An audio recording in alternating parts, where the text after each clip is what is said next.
তো hello guys, আসসালামু আলাইকুম। তো আজকে বিশেষ একটা কথা নিয়েছি। তো কথাটা হলো হিমন্ত মামার। তো আমরা মুসলিম মানুষ, তো আমাদের গরু খাওয়াটা নিষেধ করছে।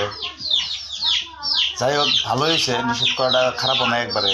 কৃষিনিকা গরুটা আঙ্গরে বেশি খাওয়া হয়েছে। এই গরু খাওয়াতে আঙ্গরে বেমার আজার খুব বেশি হয়েছে। তবে বন্ধ করাটা ভালো হয়েছে, একবার খারাপও নাই। তো আমি হিমন্ত মামার হাতে একমত।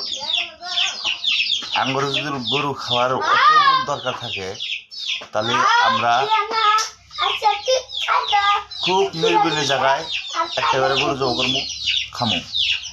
কিন্তু এইভাবে না, বাজারে 10টা 8টা করে গরু কাটে না, আঙ্গুরে খাওয়া লাগে।